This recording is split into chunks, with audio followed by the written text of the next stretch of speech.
So nandito tayo ngayon sa Baclayon sa Bohol. Meron tayo kasing free time kahapon, nakapag beach tayo dyan sa may Panglao. Ngayon naman bisitahin natin yung mga importanteng lugar dito sa Bohol. At ngayon ay nandito naman tayo sa Baclayon.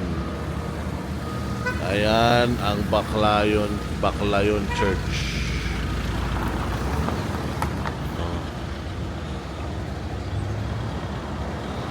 Itong Baclayon Church, ano na to?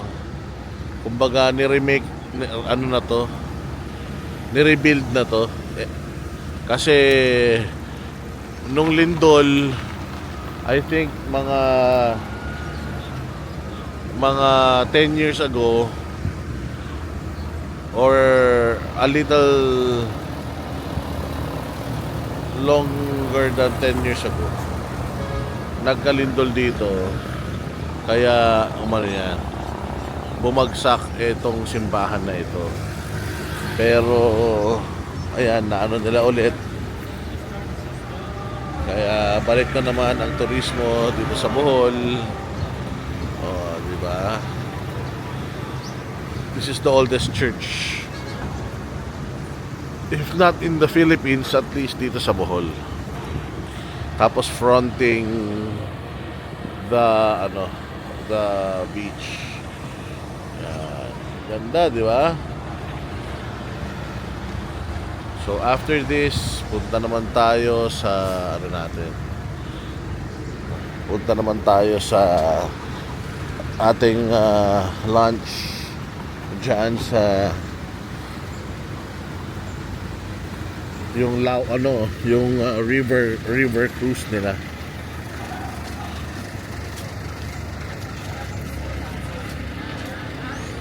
Parang na rin kayo nakapasyal. Yeah. So this is how it looks like dito sa talagang Spanish.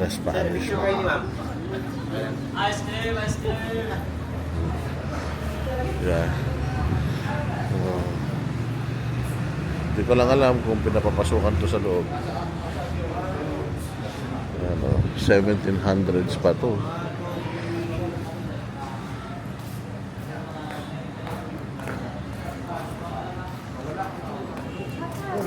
Imagine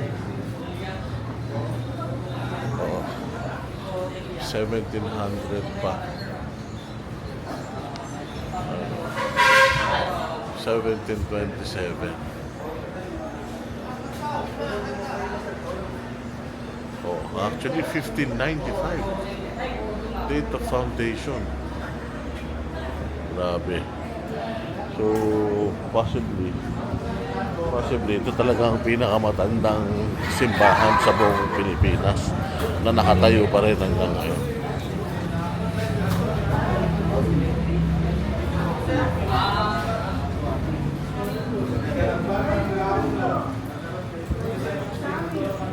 Yeah. So, a piece of history, a piece of Spanish history here in Bohol. So after this, punta tayo sa floating restaurants. I think dyan sa Lawakan. Kita-kits tayo dyan, mga bossing. So nandito naman tayo sa may Loay, Rio Verde Cruise. Kasi dati sa Lobok yung yung majority daw naman nagpupunta, pero sabi nila mas okay daw dito, mas maganda, tsaka mas konti yung tao and mas masarap daw yung pagkain. Kaya tignan natin kung totoo nga ang balita, pero very promising kasi kanilang waiting area ay air conditioned. Meron na rin bilihan dito ng mga pasalubong. So, kayo pupunta ng Bohol. Alam mo talagang paborito kong puntahan ng Bohol. Napakaganda ng Bohol. Solid talaga dito.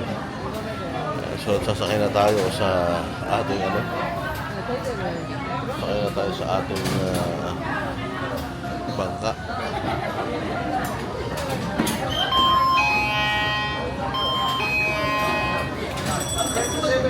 tingnan natin yung mga chicha. Tama, 11:30 na. Tom Goods na. Yo.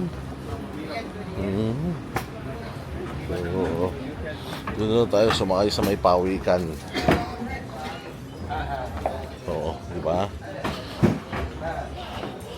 Doon tayo sa may pawikan. Oh. Yes, sir. Thank you, Pastor. Ilan kayo, sir? Ano, maganda na naman. Ilan po lahat, sir? Ilan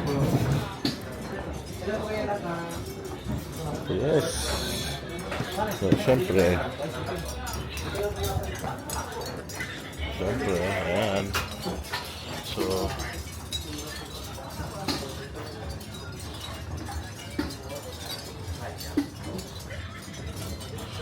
napakalinis na ilog. Yan, so dyan tayo magkukrus. Ano ang mga chicha. Solid.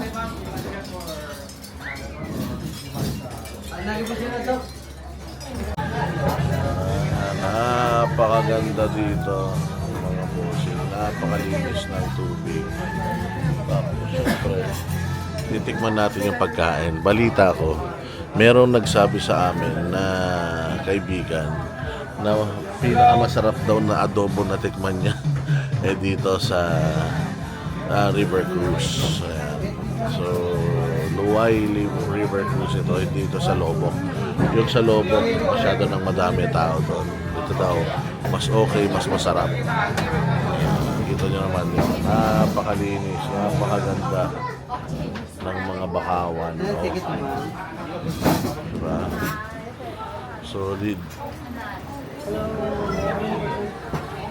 At hindi lang yan. Ang ganda ng sakayan namin, si Ninja Turtle. So, kami lang ang nakasakay sa pawikan. Yung kanila normal lang. Oh. Pero sa amin, ayan, yung paanong pawikan. Oh, di ba? Tingnan nyo gaano kalinis yung ilog. Yan lang, pwede ka ng maligo talaga eh.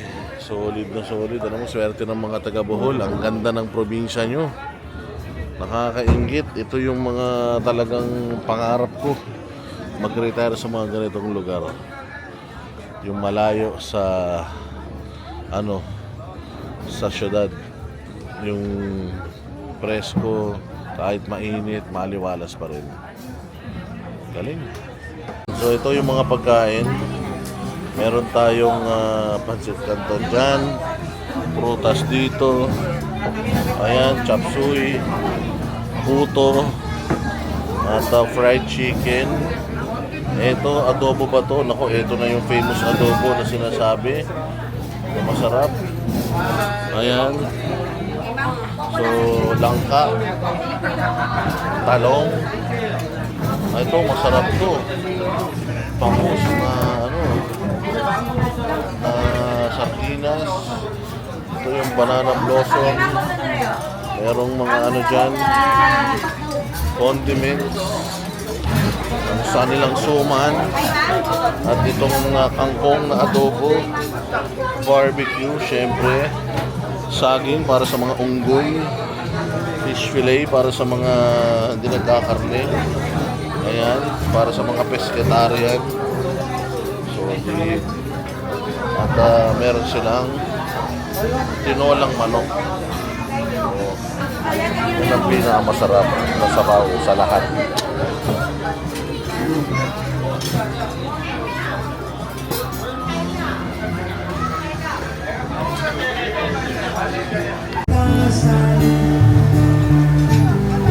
Darating ang panahon, mga ibon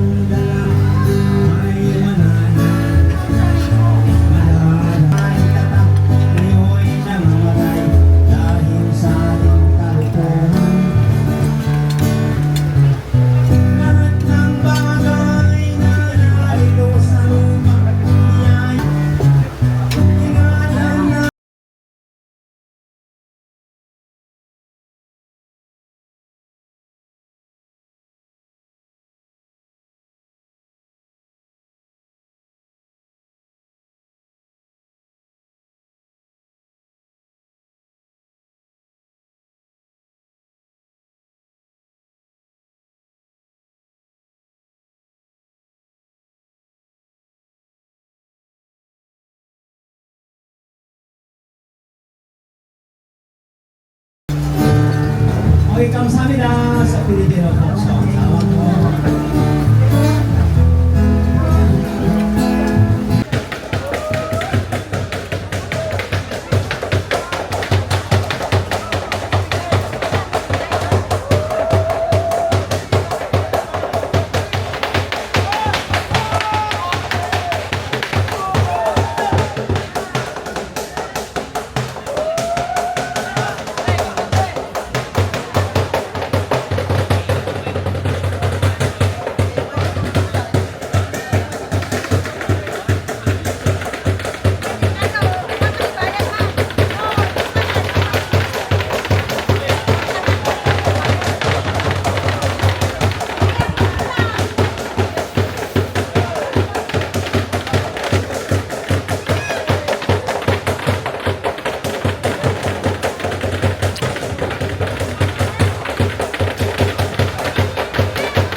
Yan, nandito naman tayo ngayon sa man-made forest.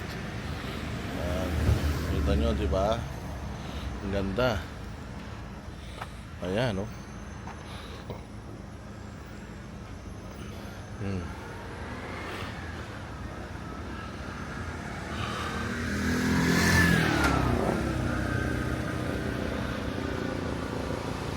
Paganda nito. Ayan, doon yung oh. Ganda nung pagkakasalubong ng mga puno. Oh. Dami nagpapapicture. Papunta to ng Chocolate Hills. So, ito yung isa sa mga nagawa ng nanay ni Bongbong.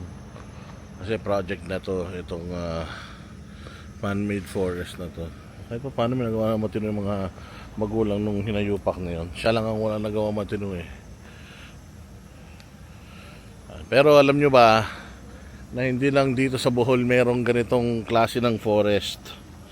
Doon sa Davao, sa may Glory Mountain, meron din sila doon rainforest. At man-made din yun. Ang gumawa naman noon ay si Pastor Apollo Kibuloy at ang kanyang mga kingdom citizens. Pero ito, solid na solid din ito. Paganda. Yeah? Sana dumami pa yung mga ganitong proyekto. At napakaganda talaga ng Bohol dahil green na green.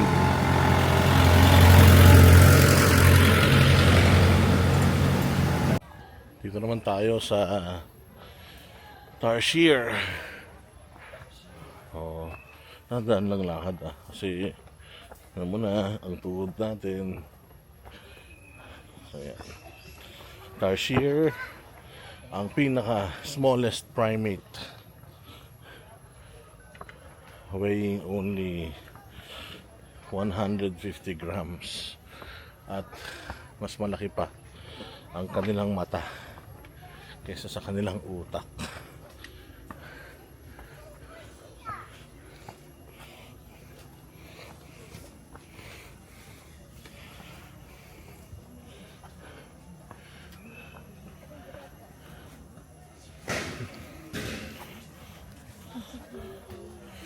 So, daming tao.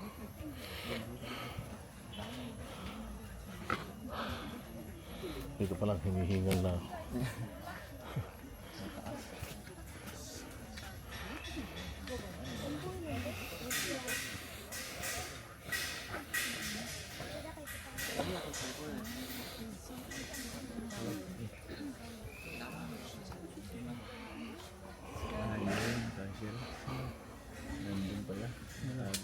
Ayun, liit.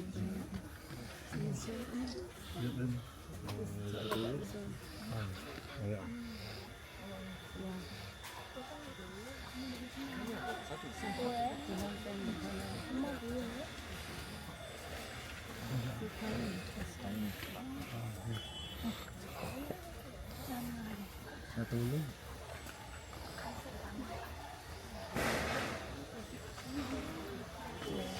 Pulot na, tayo sila. Pulot. Bawal na maingay. Kasi natutulog sila.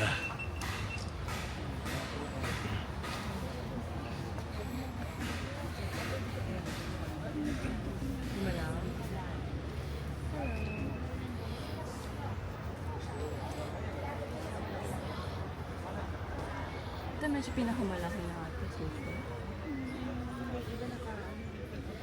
Ang liit lang. So, liit lang siya ng ano eh, ng dagang. Mas malaki pa yung daga sa kalsada eh. Meron pa isa.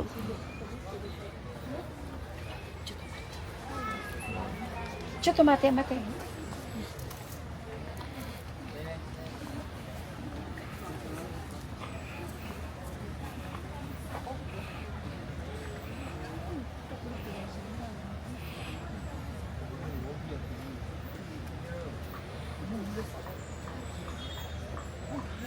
Ganda kasi meron pa palang mga ganitong lugar dito sa Pilipinas. Sana umano pa, mas tumami pa.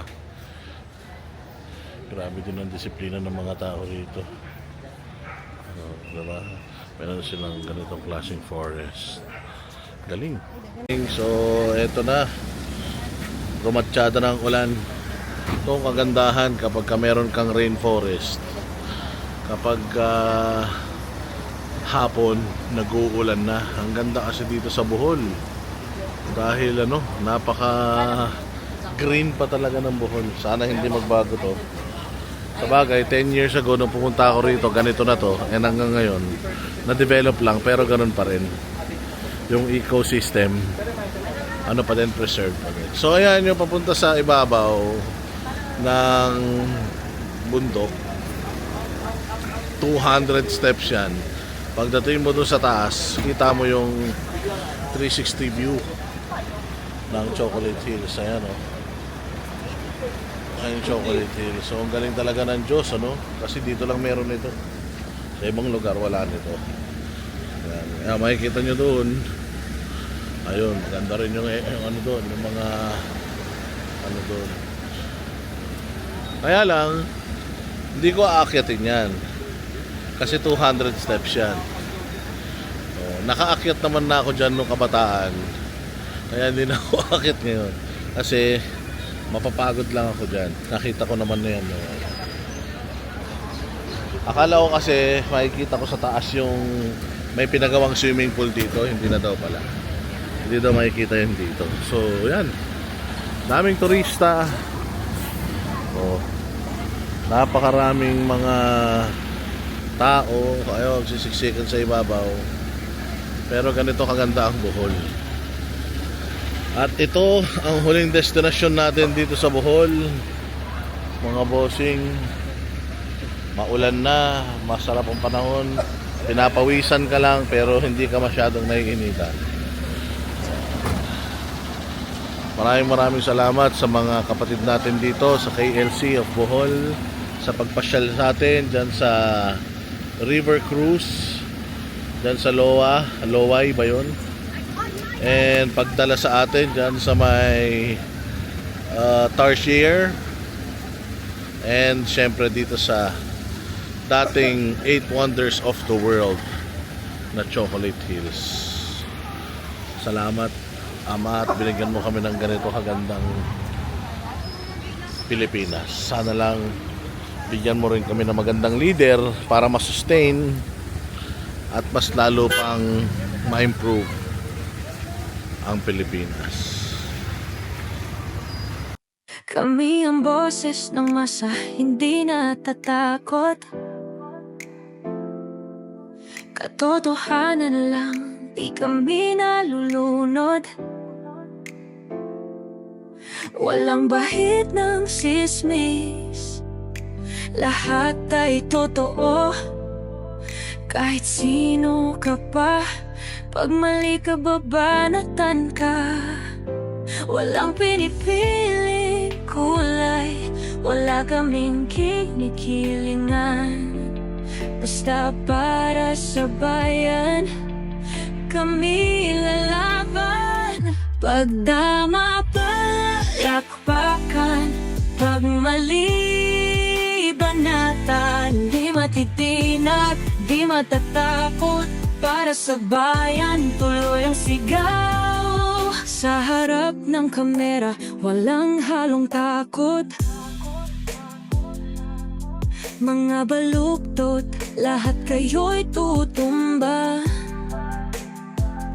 Ang hustisya at totoo, yun lang ang mahalaga.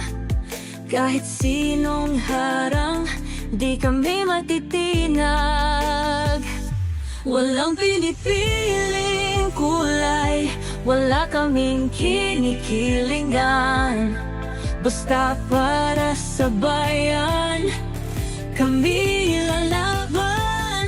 Pag tama palakpakan, pag mali banatan. Di matitinag, di matatakot, para sa bayan tuloy ang sigaw.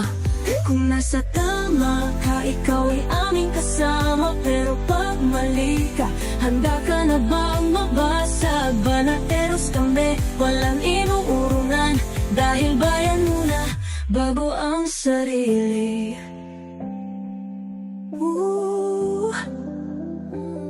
Bago ang sarili. Pag tama palakpakan, pag mali banatan. Banateros ang sigaw, katotohanan ang laban.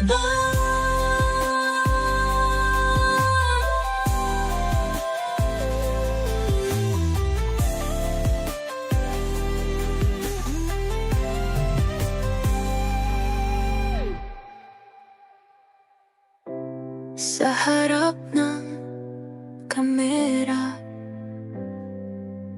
walang halong takot.